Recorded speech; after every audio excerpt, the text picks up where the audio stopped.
गोर लगै छियै सब गोटे के मिथिला भनसाघर चैनल में अहाँ सबके खूब खूब तहे दिल से स्वागत करै छियै। उम्मीद करै छियै अहाँ सब स्वस्थ हेबै।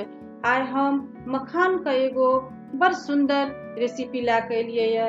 अपन मिथिला में मखान कतेक होइ छै से तऽ सबके अंगना घर में डिब्बा डिब्बा भरल हेतै। एकरा बनबै खातिर अपना सबके एहिठाम 1 चम्मच तेल देलियै पैन में, आ जब गरम भए गेलै तऽ हैया एहि बाउल से 1 बाउल मखान देलियै, आ तब एकरा जे छै से लो मीडियम फ्लेम में भुजबै ताकि भीतर से बढ़िया से खस्ता भए जाए।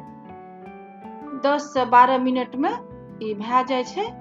आ जब ई भए जेतै भुजल तब एकरा जे छै से जे बाउल से हम सब मखान लेलियै ओही बाउल से आधा बाउल चीनी लेलियै और आधा बाउल पानी दे के एकरा जे छै से चलेबै।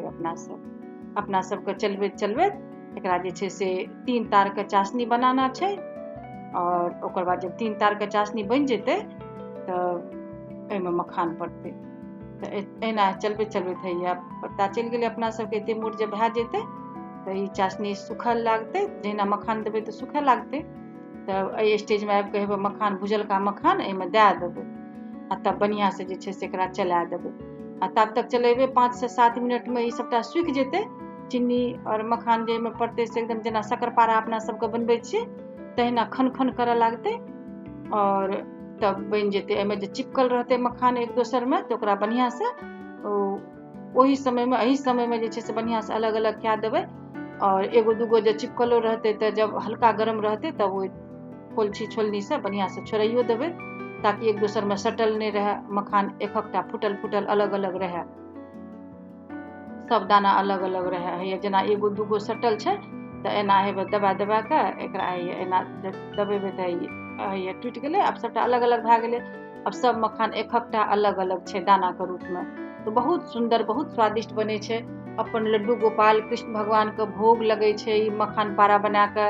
और ओनाहियो घर में डेली पूजा में अहाँ बना के राखि के प्रसाद के रूप में प्रयोग कर सकै छियै। और छोट बच्चा के तऽ एतेक पसंद होइ छै कि मत पूछियो। बना के राखब ने सबटा लुटि लुटि के खा जात एककटा। आ बच्चा की बड़को लोग खायत, बड़को लोग बच्चा बन जायत एकरा खाए खातिर। उम्मीद छै हमरा ई रेसिपी अहाँ सबके पसंद भेल हुए। अगर कनियोटा नीक लागल हुए तऽ कमेंट कऽ के जरूर बताएब।